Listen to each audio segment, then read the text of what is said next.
शाहरुख खान, सलमान खान या आमिर खान, किसको सबसे बड़ा ग्लोबल स्टार मानते हो? रणबीर कपूर या रणवीर सिंह? अगर किसी एक को अपने किसी ब्रांड के लिए एम्बेसडर चुनना हो तो किसे चुनोगे? बॉलीवुड में दोगलापन का टैग किसे देना चाहोगे? बहुत सारे हैं, जिसको लेना है ले लो। इस शो का पार्ट होना, और मैं लोगों को बोल रहा हूँ, मेरे को घंटा फर्क नहीं पड़ता कि लोग मेरे को पसंद कर रहे हैं या ना पसंद कर रहे हैं। ठीक है। अगर शो नंबर 1 है हाँ। तो सक्सेस है। मैं काम एंड कंपोज वाला बंदा नहीं हूँ। मेरे को जब गुस्सा आता है तो आता है, और कोई कुछ छुपा नहीं है। आप गूगल कर लोगे, यूट्यूब कर लोगे तो आपको पता लग जाएगा कि कितना गुस्सा आता है। 2 बहुत बड़ी स्टार्टअप्स में मेरा योगदान रहा। एक ब्लिंकिट है, एक भारत पे जिसका मैं को-फाउंडर था, और मैंने एक बैंक भी बचाया, पीएमसी बैंक करके था। तो वो बहुत ही राइज वाला फेज था। उसके बाद मेरा अपनी इन्वेस्टर सन बन हुई, मेरा कॉर्पोरेट बैटल हुआ, पुलिस कचहरी सबके चक्कर लगे। मेरे पास कुछ rapid fire sort of questions हैं, तो I will request you for the one. अगर किसी प्रोडक्ट की मार्केटिंग आपको करनी है और आपके मुताबिक अभी तक जो भी प्रोडक्ट्स रहे हैं, सबसे अच्छी मार्केटिंग आपको किसकी लगी है? Marketing, interesting question. मेरे को लगता है एप्पल की मार्केटिंग बहुत बड़ी है। ओके। शाहरुख खान, सलमान खान या आमिर खान, किसको सबसे बड़ा ग्लोबल स्टार मानते हो? शाहरुख खान। रणबीर कपूर या रणवीर सिंह? अगर किसी एक को अपने किसी ब्रांड के लिए एम्बेसडर चुनना हो तो किसे चुनोगे? रणबीर कपूर। बॉलीवुड में दोगलापन का टैग किसे देना चाहोगे? बहुत सारे हैं, जिसको लेना है ले लो। Okay. A word that describes you the best? Lot of hats. Okay. Bollywood और cricket, what excites you more? Bollywood. Okay. Cinema, Bollywood, cricket या पॉलिटिक्स, सबसे ज्यादा दोगलापन किसमें है? ऑफ कोर्स पॉलिटिक्स है। कौन सा नेता आपको पसंद है? मतलब अगर मेरे को पॉलिटिशियन बनना है, मेरे को उसका जवाब नहीं देना चाहिए। क्या आप बनने वाले हो जहन में? Aspirationally yes, okay. Skill wise no. Okay, ठीक है। आपकी favourite country for travel, to stay और UK. यूके। मनी, पावर और fame, choose one. Money.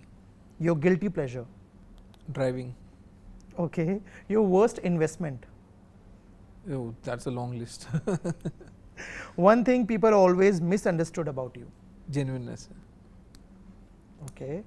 Rise and fall, है ना, क्या है ये शो? थोड़ा सा आसान भाषा में हमारे ऑडियंस को बताएंगे? तो यार, शो का फॉर्मेट बहुत सिंपल है। इसमें 15 कंटेस्टेंट हैं और हमने उसको डिवाइड कर रखा है 2 घरों में। तो एक तो है पेंट हाउस। ठीक है। और पेंट हाउस में तो रईस अमीर लोग रहते हैं। लोग। हाँ। और वहाँ की ज़िंदगी भी थोड़ी ऐशो आराम की है। और एक है बेसमेंट। ठीक है। बेसमेंट में तो वर्कर रहते हैं और उनकी थोड़ी ज़िंदगी कठिन है, काम वाली ज़िंदगी है। तो हम जो एक रियल सोसाइटी है जहाँ पे एक वर्किंग क्लास होती है और एक जहाँ पे मैनेजमेंट होती है, उसको मिमिक कर रहे हैं एक रियलिटी शो में, जहाँ पे कंटेस्टेंट्स में भी एक वर्किंग क्लास है और एक है जो डिसीजन लेते हैं, जो कि रूलर्स हैं। एंड उनके बीच में क्या इंटरेक्शन होता है, कैसे नीचे वाले ऊपर आना चाहेंगे, ऊपर वाले अपनी गद्दी बचाना चाहेंगे, और इनके बीच में से कौन एक विनर निकलता है। ये है शो का फॉर्मेट। काफ़ी इंटरेस्टिंग लग रहा है। मैं अगर पूछूं आपका इसमें रोल क्या? आप शो को होस्ट कर रहे हो, आप शो के कुछ मास्टर टाइप के हो, आप इस शो में कैसे फिट हो?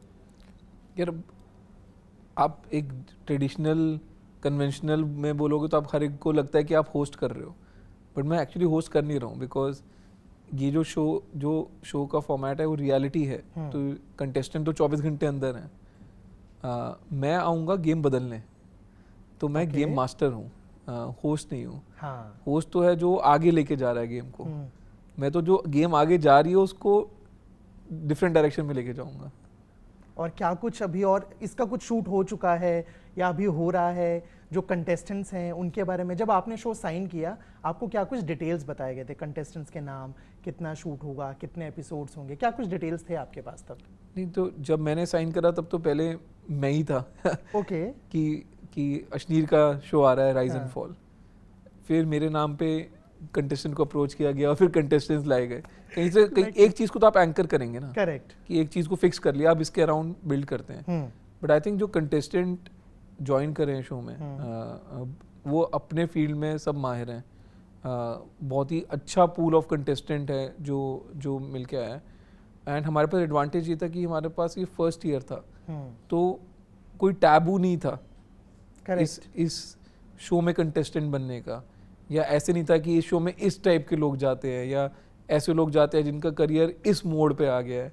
तो वो ठीक सब है। चीज़ें जो एक कन्वेंशनल शो के लिए एक टैबू बन जाती है या एक कंस्ट्रेंट बन जाती है, वो हमारे में नहीं है। एंड नई चीज़ में लोगों को थोड़ा इंटरेस्ट ज़्यादा आता बिल्कुल है। आता है। तो कंटेस्टेंट्स काफ़ी अच्छे निकल के आए हैं और मेरा कोई हाथ नहीं रहा है उनमें, उनके सिलेक्शन में। एंड वो होना भी ऐसे ही चाहिए था, बिकॉज मेरा बायस नहीं आना चाहिए।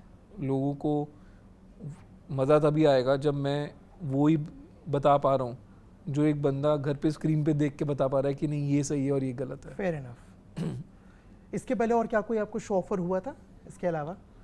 यार शो तो बहुत सारे डिस्कस हुए हैं बट कहीं पे ना वो हर एक को ये लगता था अरे आप बिजनेस शो से आए हैं तो हम एक शार्क टैंक का कॉम्पिटिटर बनाते हैं। तो पहले वैसी बहुत डिस्कशंस हुई हैं, बट मेरे को लगता था कि नहीं यार, एक शो जिसका मैं पार्ट था और जो अच्छा बन गया था, अब सेम चीज़ फिर से करके मेरे लिए कोई ग्रोथ नहीं है या कोई डिफरेंट चीज़ नहीं है।